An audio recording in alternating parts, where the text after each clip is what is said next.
Hey, how's it going, everyone? It's GJ. I decided for this video I wanted to review the Violet Evergarden movie, and I believe the best place to start is just me talking about what it took for me to actually be able to watch this movie. See, I live in a little town called North Pole, Alaska. Yes, it's real, and no, we don't live in igloos. Actually, now that I think about it, comment below what's the stupidest thing you could probably ask an Alaskan. But back on topic, when I heard Violet Evergarden was hitting theaters March 30th, I had no hope of seeing it and basically went on with the rest of my day.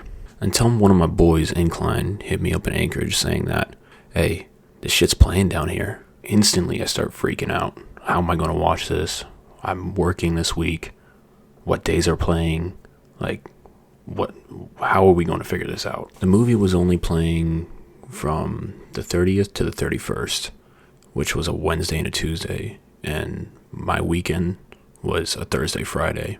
This was the biggest hurdle because Anchorage is about a 6 to 8 hour drive from North Pole, but luckily my coworker, who is also a maniculture, offered to switch shifts with me so I could have Wednesday and Thursday off. Alright, nice, one hurdle out of the way. Alright, let's go ahead and pull up the app, pre-order our tickets. Oh wait, they canceled the showings. At this moment I'm freaking out. I don't even know what's going on anymore. I called a theater, an employee answers, and she says she's never even heard of this movie. She's calling it Violet Evergreen, and that it's a movie from 2018. It's not even a new one, even though there's no Violet Evergarden from 2018. Now I'm starting to get pissed. So I look onto the app for more options, and I find this option called Private Viewing Party. And inside Private Viewing Party, you can select movies to watch with you and up to 20 friends. Guess what was one of the movies you could choose from? That's right, Violet Evergarden. Now this was $150, and I was only going with 3 friends. But at this point, I said fuck it. Tuesday comes around and I'm working my last shift before I'm going to drive to Anchorage. And on a hunch, I decide to check the app one more time. And there they are. The showings are back up. Tuesday and Wednesday, 7 p.m.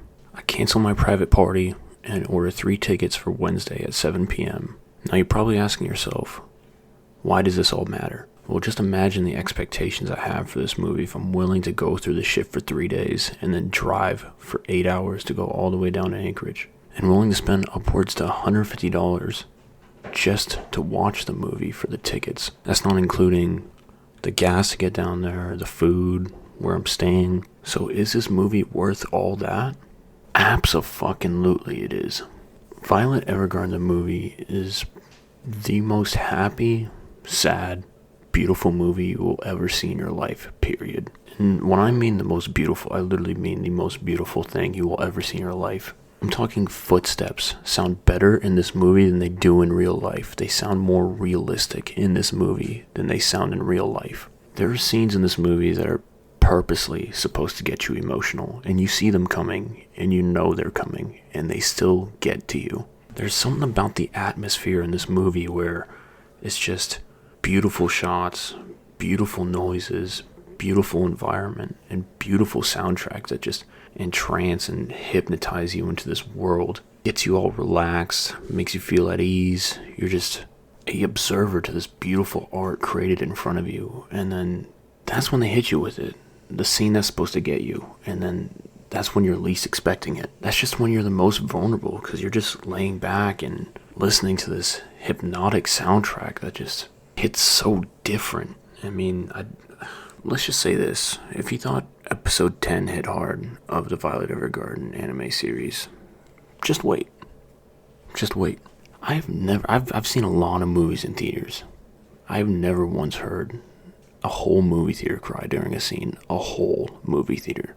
At the end of this movie, I just wanted to give everyone a fucking hug. A big fat hug. And that's not me. I'm not the huggy touchy type, you know?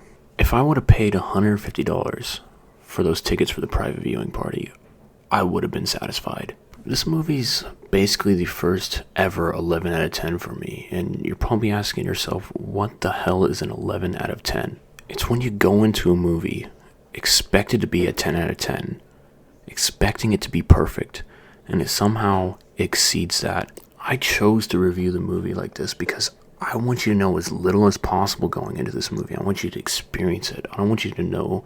If you thought the Violet Evergarden anime series was perfection. This exceeds perfection. Please, go out there, find a way, and watch this movie, especially if you're a fan of Violet Evergarden. Support Koani. They are literally the GOATs. No one compares to them. No one. If you made it this far in the video and the review, thank you. I have more content coming. Took a little break, but I got some stuff coming.